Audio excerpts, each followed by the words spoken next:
السلام عليكم ورحمة الله تعالى وبركاته. أصحابتي qiimaha badan ku soo dhawaada muuqaal cusub. Muuqaalka maanta wuxuu ku saabsan yahay dhacdo run ahaantii aan garanayn waxaan ku tilmaamo. Waa mid kulansatay wax waliba oo qof bani aadam ah kicin kara dhiiggiisa. Dhacdo markii hore ku bilaabatay geerida gabar yar oo si aan la garanayn iyadoo ku dhimatay la helay meedkeeda, balse baaritaanadii xigay ay daaha ka qaadeen siro aad u xunxun oo ku dhawaad 30 sano la qarinayay. dhacdadan ayaa cirkas ku shareertay kadib markii documentary laga diyaariyay laga soo daayay barta Netflix. Falcelinta ku dheehan niyadjabka ay ka bixiyeen dad badan oo daawaday ayaana ku muujin kara heerka xumada ay gaarsiisanayd qisadan. Waa qiso aad u dheer oo waxaan u kala qaybinay laba qaybood. Waxaan rabaa in aan mid kugu kala dhigdhigo ku dhawaad 30 sano wixii sir ah ee qarsanaa. Sida aad adiguba arki doontana waa mid isku noqonaysa oo u baahan in si fiican loogu koorgalo. سادرتيد سيادن maxaan ku rahdaa nooga harin oo aadan baska uga dhicin waxaan filayaa in aad u diyaar garowday. waxay ahayd xilli dambe habeenkii koox dhalinyaro ah oo maraya mid ka mid ah highwayada magaalada Oklahoma City ayaa waxaa dhinaca laamigan weyn ay ku arkeen wax u muuqda jirka qof bani aadam ah. isla markiiba intii ay gaarigoodii ka soo degteen ay eegeen wixii meesha yeelay. durbadiiba ay dul istaageen waxay noqotay gabar dhalinyar ah oo iyadoo u muuqatay in gaari uu jiray oo meeshii ku tuuran. markiiba gabadhii yareed waxaa lagu cararay isbitaal meesha ka dhaba waxaana la bilaabay in xaaladeedii lala tacaalo. waxyar kadib markii gabadhan la geeyay isbitaalkii waxay yimi saygeeda Clarence Hughes oo isagu xogta xaaskiisii u gudbiyay dhaqaatiirta wuxuuna magaceedii ku sheegay Tonya Hughes.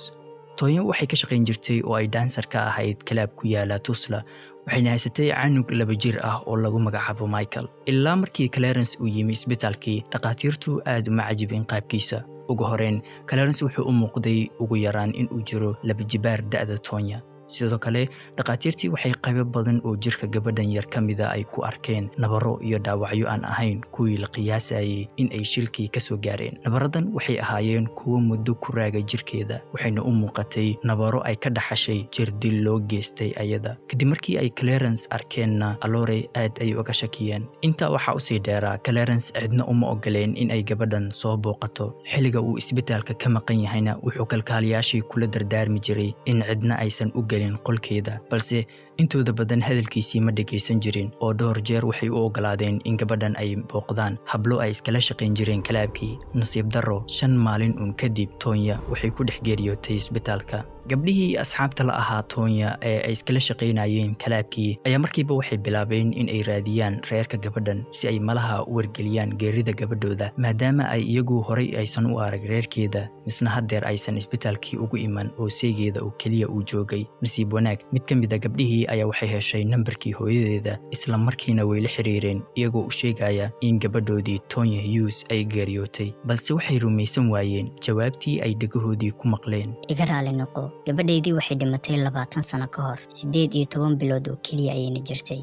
jawaabtii ay maqleen waxay noqotay mid ay aad ula fajacaan waxayna garan waayeen wax ay sameeyaan oo sidii ay isaga aamuseen ilaa iyo xilli dambe. dhanka kale canugii yaraa ee Michael kadib markii ay hooyadii dhimatay waxaa xanaanintiisii la wareegay aabihii Clarence, balse muddo badan kama soo wareegan. waaxda adeegyada aadanaha The Department of Human Services ayaa aragtay dayac badan iyo in Clarence uusan si fiican u daryeelin canugii yaraa. isla markiina waxay kala wareegeen canugii iyagoo geeyay mid ka mid ah institutionada lagu xanaaneeyo caruurta. Clarence isagu arinkaasi aad ayuu ka soo horjeestay wuxuuna bilaabay in uu dhowr jeer maxkamad tago isagoo ku andacoonaya xogaha yar oo dayaca iyo xafaayad aan canuga xilligeedii looga bedelin inaan laga dhigi karin sabab weyn oo aabadan wiilkiisii looga fogeeyo. balse cid hadalkiisii dhageysatay ma jirin oo Michael sidii ayuu ugu jiray xaruntii xanaanada. waxayna markii dambe u ogolaadeen Clarence in canugiisii uu booqan karo oo xilligii rabo uu ugu tagi karo xaruntii xanaanada. run ahaantii midaan waxay ahayd go'aan fiican oo ay maxkamadii qaadatay. taana waxaa la ogaan doonaa kadib markii uu Clarence bilaabay in uu Michael ku soo booqdo xaruntii xanaanada. inta badan ilmaha yaryar markii uu qof waalidkooda ah uu u imaanayo xarumahan oo kale waxaa caado ah in ilmahan yaryar ay aad ugu farxaan misna ay u cararaan qofkii u yimaaday. balse xaaladdu tan sidaa ma ahayn. markii Michael loo sheego aabe ayaa ku yimid in uu ku arko ayuuna rabaa wuxuu canugii yaraa bilaabi jiray in uu ka cararo qolkii ama uu ku dhuunto miiska hoostiisa isagoo isagoo ku soo celcelinaya oraahyo sida nin naxariis daran marna ma ogolaanayn inuu dhankiisa aado. xaaladan dhowr jeer ayay soo noqnoqotay, middan oo keentay in waaxdii Department of Human Services ay mar kale feelka canugan dib u furaan si ay uga salgaaraan sababka keentay in canugan aadka u yar uu waalidkiisii sidaa ku dhaho misna uu uga cararo. baaritaanadii ay sameeyeen waxaa ka mid ahaa paternity test oo ah taxliilinta lagu ogaanayo haddii uu canuganba isagu si saxa u dhalay oo aabihiisii dhabta uu yahay. la yaab waxaa raggii u soo baxday oo ay ogaadeen in Clarence uusan ahaynba aabbaha dhalay Michael.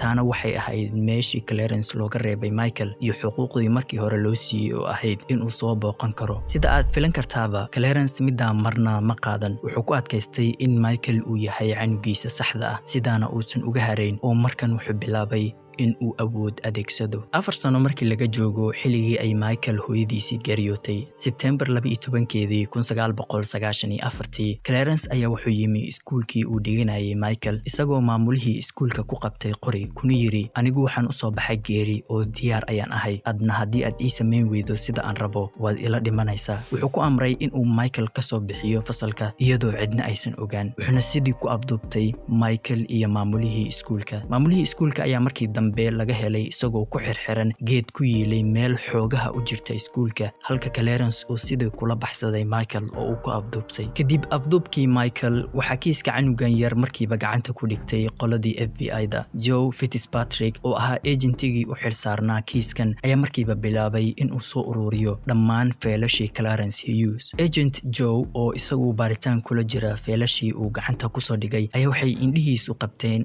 feel caymis ah oo Clarence uu ka gudbiyay xaaskiisii dhimatay Tonya, balse magacii ee uu feelkan ku qoray ma ahayn Clarence Hughes ee wuxuu isticmaalay magac kale, Franklin Delano Floyd. taa oo markiiba caddaysay in ninka magaciisa saxda uusan ahayn Clarence Hughes ee uu yahay Franklin Delano Floyd. taa oo shaki weyn abuurtay misna keentay in raggii FBI-du ay su'aalaan maxaa keenay in uu magaciisii bedesho oo magac kale ku dulgambado. Agent Joe kuma qaadan waqti badan in uu feelashii saxda ahaa ee Franklin la yimaado, waxaana markiiba u caddaatay sababka keentay in Franklin uu la baxo magac kale. Franklin wuxuu ahaa qof xabsi hore u soo maray kadib markii lagu helay kiisas aad u culus iyo dembiyo aad u xunxun. diiwaanadii laga hayay ayaa lagu muujiyey in Franklin uu afduubtay misna uu farxumeeyey gabar ilmo yar ah jirtana 4 sano. haahey waa xaqiiq sida aad maqashay, wuxuu afduubtay misna uu farxumeeyey gabar 4 jir ah sanadii 1962, waxaana xigtay dhac uu u geystay bangi sanadii xigtay ee 1963, taa oo keentay in lagu xukumo xabsi isagoo xabsigii ku qaatay muddo 9 sano ah laga soo bilaabo sanadii 1963 ilaa iyo 1972. kadib markii xabsiga laga soo daayay sanadii 1973, waxaana mar kale uu jirdil u geystay qof haween ah oo sida la filinayay uu isku dayay in uu kufsado, taa oo keentay in mar kale dib loogu soo celiyo xabsigii si markan lama xirin oo waxaa lagu sii daayay damaanad ilaa xukunkii maxkamadda uu ka dhamaanayo, taa uu ka faa'iideystay ninkan sidiina uga baxsaday booliiska. dhowr iyo 30 sano ee xigtayna Franklin wuxuu ahaa qof baxsad ah oo marba aqoonsigiisa iyo magaciisa iska bedelaya. kadib markii FBI-du ay xogtan gacanta ku soo dhigeen, waxay ogaadeen in Michael uu gacanta u galay qof aad u halis ah, qasabna ay tahay in ay ku dhaqsadaan helidiisa haddii kale uu isna ka mid noqon doono victimska Franklin oo aan la ogeyn waxa uu ku samayn karo canugan yar. waxayna markiiba bilaabeen in xogtii Franklin iyo kiiskii Michael ay ku shaaciyaan dhammaan TV-yada iyagoo la wadaagaya sawirada ninkan iyo taariikhdiisa foosha xun, sidoo kale taariikhda Michael iyo sawiradiisa iyo sawiradii hooyadiisii Tonya. waxayna markaa qof kasta oo xog ka haya ninkan ama meel uun ku arkay laga codsanayay in ay la soo xiriiraan FBI-da. wax badanba ma aysan qaadan oo sheekadii reerkan ayaa cirka isku shareertay, TV kastaana laga sii daayay. mid ka mid ah reerihii daawanayay qisadan reerkan ayaa aad uga naxay markii ay arkeen sawiradii Tonya iyo Franklin. gabar lagu magacaabo Jenny Fisher ayaa la soo xiriirtay qoladii FBI-da iyadoo markiiba ku wargelisay xog muhiim ah oo qofna aysan filanayn. waxay tiri gabadh aad magaceeda ku sheegteen Tonya waan garanayaa cidda ay tahay, waxay ahayd saaxiibadeeda dugsiga sare, magaceeduna ma ahan Tonya ee waa Sharon Marshall. Jenny inta uu keliya kuma ekaan ee waxay kaloo intaa raacisay ninkan aad leedihiin Franklin Floyd ama Clarence ee qof kasta uu u haysto in uu yahay seeyga qaba Tonya ma noqon karo ninkeeda waayo waa aabaheeda Warren Marshall.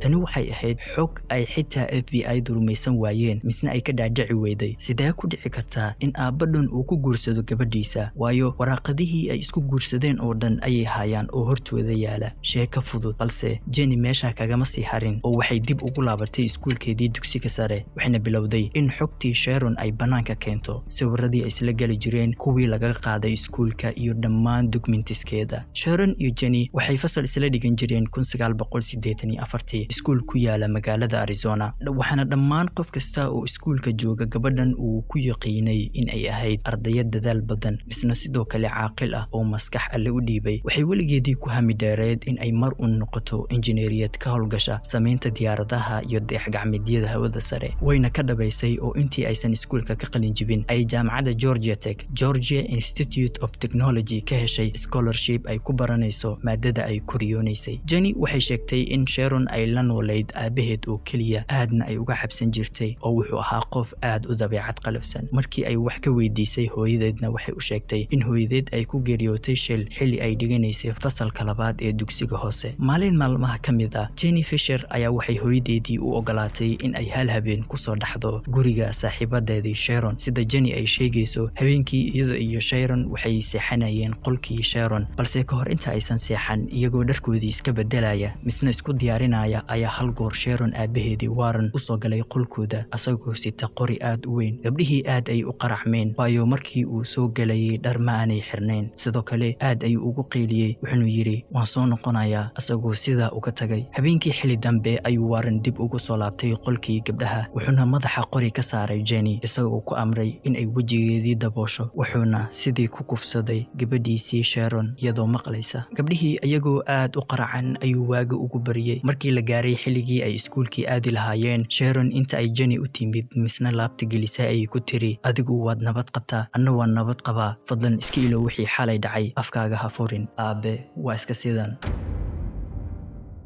labadii gabar mar dambe kama wada hadlin dhacdadii oo sidii ayay isaga aamuseen. muddo yar kadib, Sharon ayaa waxay la soo xiriirtay Jenny iyadoo u sheegaysa in ay uur leedahay, sidoo kalena ay qorsheynayso in canugan aysan iska soo ridin oo ay dhasho kadibna ay geyso meelaha caruurta lagu xanaaneeyo, maadaama aabaheedii uusan u ogolaaneyn in canugan ay iyada korsato ama intan kadib ay iskuulkeedii soo aado oo waxbarashadeedii ay sii wadato. halkaa ayayna kaga hartay waxbarashadii oo riyadii ay lahaydna ku burburtay. wax badanba kama soo wareeganin ilaa hal maalin Jenny ay weyday Sharon iyo meel ay Jenny cirib dhigtay. xaafadii ay degnaayeen way ka tageen, umana sheegin in ay baxayso. maalinka ayaana ugu dambeysay saaxiibadeeda. kadib markii Sharon iyo aabaheedii Warren ama Franklin ay kasoo tageen Arizona, waxay degeen gobolka Florida, halka oo ay gabadhan yar ku geli doonto nolol ka xun midii hore. waxay bilowday oo aabaheedii uu ku qasbay in ay ka shaqayso kalaab lagu magacaabo Mons Venus Club, meel xilliga caan ku ahayd gabdhaha ugu xunxun in ay ka shaqeeyaan. kalaabka kaliya ee xilliga jiray oo ku caansanaa habla qaaqaawan in ay ka ciyaaraan. xilliga ay halkan ka shaqeynaysay ayayna qaaday uurkii labaad ee wiilkeeda yaraa Michael oo sidii ku dhashay. Michael wuxuu ahaa meesha kaliya ee farxad ay ka hesho oo la ciyaaridiisa iyo in ay weheshato waxay u ahayd mid ay nafteeda ku raaxaysato. sidoo kale intii kalaabkan ay ka shaqeynaysay, Sharon waxay halka ku baratay gabar lagu magacaabo Cheryl Comeso oo iyadu ahayd qof aad ugu dhow Sharon, isna saaxiibadeedii dhabta ah noqotay. Cheryl waxay ahayd gabar asalkeedii ka soo jeeda dalka Talyaaniga, waxayna ku hami weyneyd oo mar walba ay ku dadaali jirtay in ay mar u noqoto gabar moodalad ah oo wadanka dhan laga yaqaan. maalin maalmaha kamid ah, gabar yar oo Michael korin jirtay inta ay Sharon ka maqan tahay guriga ayaa waxa dhacday iyadoo Michael haysa in uu Franklin u soo galay qolkii. wuxuu markiiba soo qaatay cajalad isagoo raba in uu daawado film, balse markii uu cajaladii geliyay kaaseedka oo uu daaray TV-ga ayaa si kadis ah waxa u daarmay muuqaal uu ka duubay gabadhiisii Sharon iyo saaxiibadeeda Cheryl oo qaaqaawan misna meel xeeb ah jooga. isla markiiba inta uu naxay ayuu ku booday cajaladii uu ka saaray TV-ga. gabadhii yareedna wuxuu ku yiri, cidna hadii ay ogaato arrinkan iska jir. dabcan gabadhan yar aad ay uga baqatay, markiina waxay tiri okay cidna uma ogaanayso, balse iyadu afkeedii maysan qabsan oo maalmo kadib waxay arrinkii u sheegtay gabar kale oo Sharon iyo kalaabkii ay joogeen ka shaqayn jirtay, ayadana magaceedii la yiraahdo Heather Lane. Heather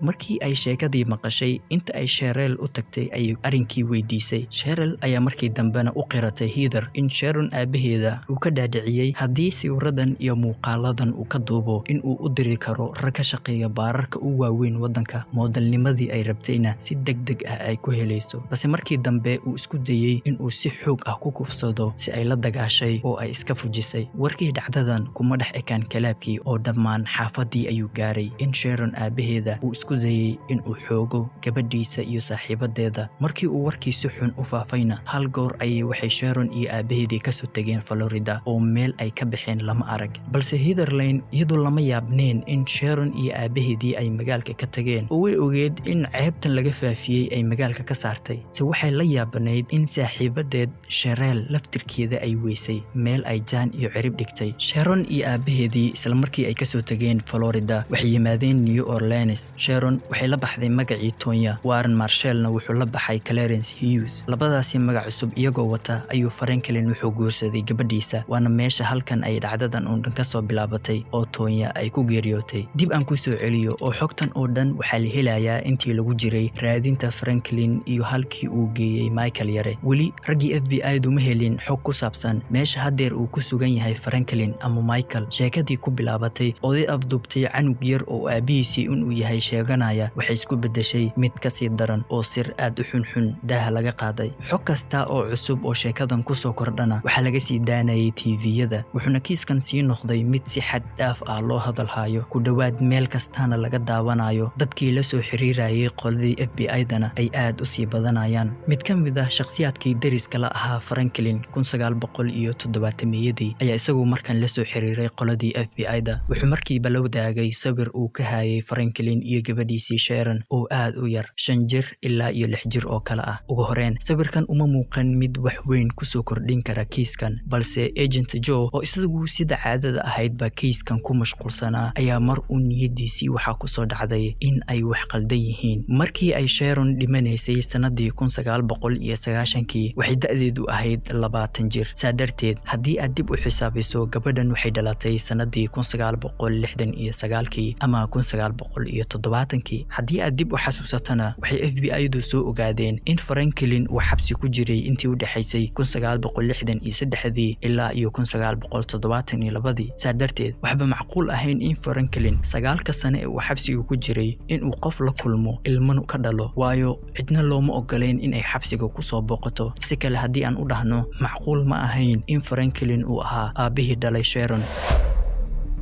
waayo xilligii xabsiga laga sii daanayay Sharon waxay ahayd 2 ilaa iyo 3 jir. taa oo ka dhigan markaasi in Franklin uu Sharon laftirkeedii oo yar ka soo afduubtay oo uu ka soo xaday reerkeeda si lamid ah sidii uu hadeer u xaday Michael ama gabadhii 4 jirta ahayd ee uu farxameeyay, taa oo darteedii loo dhigay xabsiga. Qofkii markii hore loo haystay in uu Tonya saygeedii yahay haddana soo baxday dad yaqiinay muddo aad u dheer oo sheegay in ay tahay gabadhiisa, haddana mar kale waxaa timi in aysanba gabadhiisii noqon karin macquul aysan ahayn. Mar kale iyo su'aalo hor leh, haddii Sharon Marshall aysan ahayn gabadhiisa, waa tuma halkee ayuusa ka keenay gabadhan yar? Sheekadu markan waxay ka tagtay canug yar la afduubtay oo Franklin wuxuu noqday public enemy 1, cadowga koowaad ee bulshada. Qof arxan daran oo markan aysan ugu horeynin in uu canug la baxsado, waxayna qasab noqotay in wax waliba oo ay qaadato si degdeg ah gacanta loogu soo dhigo. Markanna waxaa muuqatay rajo iyo fursad gacanta loogu soo dhigi karo Franklin. Raggii FBI ayaa dhammaan leysanadii uu Franklin lahaa oo doorka magac ay ugu qornaayeen waxay ku sameeyeen xayiraad. Mana ahayn xayiraad iska xayiraad ah oo waxay ka dhigeen sida in uu ka dhacay leysankiisa oo kale oo la gaaray xilligii la cusboonaysiin lahaa. Waxay ahayd dabin ay u dhigayaan oo haddii sida la rabay ay noqoto ninkan uu gacantoodii ku soo geli karo. Nasiib wanaag sidii la filanayay, Franklin wuxuu isticmaalay ID kaarkiisii Warren Marshall si uu u cusboonaysiisto leysankii, balse isagoo ka fogaanaya in wejigiisii la arko ayuu mobilkii ka dalbaday, wuxuuna codsaday in xaafadiisii loogu keeno. Qoladii FBI-du markiiba waxay isku diyaariyeen sidii ay gacantii ugu dhigi lahaayeen ninkan, waxaana leysankiisii loogu soo dhiibay mid ka mid ah shaqaalihii ka shaqaynayay xaruntii leysanada. wax waliba waxay u dhaceen sidii loo qorsheeyay oo isagoon marna ku fikiraynin ayay qoladii FBI-du ugu galeen meeshii uu joogay, gacantii ayayna ku soo dhigeen.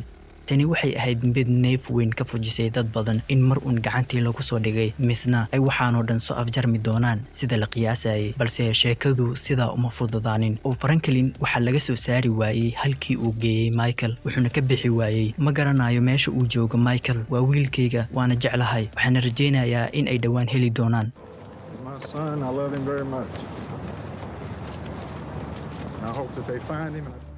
si kasta oo ay isugu dayaan in ay ka hadalsiiyaan afkiisa oo ma kala furin mar wuxuu yiraahdaa ma aqaan meesha uu joogo marna wuxuu yiraahdaa waxaan ugu soo tagay oo aan siiyay reer hanti leh si ay u korsadaan canuga yar waxay ahayd arin aad uga cariisiisay raggii kiiskan hayay waxayna isku dayeen in dambi kasta oo ay ku heli karaan ay ku ogaan si marna uusan dib dambe ugu arag iftiin dambe noloshiisa nasiib darro marka laga soo tago sheekooyinkii ay dadka la wadaageen ma jirin cadeemo dhab ah oo ay ku heleen oo muujinaya in Franklin uu dilay kufsaday ama uu soo afduubtay gabadhii yareed Tonya balse waxay ku oogeen cadeen kasta oo kiiskii Michael ay ku heli kareen iyagoo ugu dambeyn ku guuleystay in ay dhigaan xabsi muddo 52 sano ah raggii FBI-da oo weli kiiskan ka harin misna ninkan ku sii raadinaya dambi cusub iyagoo raba in muddada xabsiga loo sii badiyo ayaa maalmo kadib waxay gaarigiisii qaybta hoose ka heleen feel uu ku jiro sawiro aad u badan oo gaariga qaybtiisii hoose lagu sharooteeyay sawiradan waxay ahaayeen sawiro isugu jira kuwa xunxun oo jirdil ah iyo kuwa qaaqaawan oo uu ka qaaday habla yaryar xilli uu malaha kufsi kula kacayay waxna gabdhihii sawiradaasi ku jiray kamid ahaydba gabadhii yareed ee Sharon ama Tonya inkastoo sawiradan ay aad u badnaayeen misna gabdho badan uu ka qaaday waxa jiray hal sawir oo si gaar ah u soo jeetay dareenkii FBI-da gabadha sawirkan ka muuqatay waxay ahayd qof aad loo jirdilay oo dhiigaysa sidoo kalena qaawan mar ay u muuqatay in kiiskan laga salgaaray oo la soo gabagabay rabo ayaa sawirkan yar wuxuu mar kale daaha ka qaadi doonaa xog aad u fajac badan dhacdo run ahaantii niyad aad u xum wadata hadeer unbay sheekadii dhabta ahayd bilowatay hamugaan qaybta labaad ee qisadan oo aan kaga sheekayn doono helidii Michael halkii uu falood ka keenay Sharon ama Tonya iyo siraha foosha xunxun ee ku dugnaa sawiradii ay FBI-du ka heleen gaariga hoostiisa fadlan haddii qaybta koowaad ee qisadan ay ku cajib gelisay haylaawin inaad la garayso misna aad la wadaagto asxaabtaada aad jeclaan lahayd in ay qisadan kula dhageystaan waa inuu muuqaalka kan xiga waxaan kaga tagayaa sida iyo nabadgelyo amaan Allah